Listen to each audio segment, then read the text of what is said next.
Avoidant discards tend to be more painful and traumatic than a discard by a narcissist.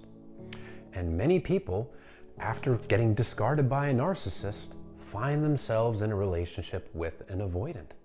This is because after coming through a narcissistic relationship, you've been in the emotional desert. You've been deprived of love and validation, and you've been going through an extended devaluation phase, which is very psychologically damaging. Then the avoidant comes along, and it's like the first cool drink of water after crawling through the desert.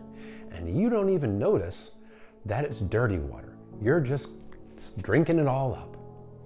And then you think you finally found your person. This person doesn't seem like a narcissist. They feel genuinely into you. The love bombing feels real.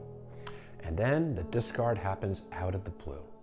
You're blindsided. You absolutely didn't see it coming. It is absolutely devastating.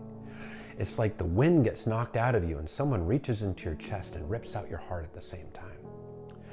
And now you've been through both, a narcissistic discard and an avoidant discard. And the pain from the avoidant discard is more traumatic because it's more blindsiding and you felt what you had was genuine. Now, narcissistic discards are very painful too, but it usually comes after a prolonged devaluation period where you're trying so hard to please this person, and no matter how hard you try, it's never enough. You just try to love this person harder. You blame yourself for their behaviors, and you try and you try and you try, and it is never good enough. And then the discard happens. The discard, while it hurts, is almost in a weird way a sense of relief because you've been going through hell with this person. And it's not as much of a blindsiding thing. You can kind of see the buildup coming. This person has been steadily devaluing you.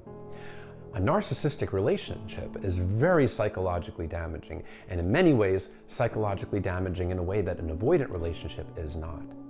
But the actual discard, when they throw you away, when they just cut you off, shut down, and stonewall, gaslight, and then maybe even ghost you, that is so much more painful to go through with an avoidant because you didn't see it coming. You thought what you had was real. You thought you met the love of your life, and then in the blink of an eye, it's over. With the avoidant discard, your brain goes through an interrupt. You had all this dopamine and oxytocin flowing, all the feel-good and bonding chemicals going on in your brain.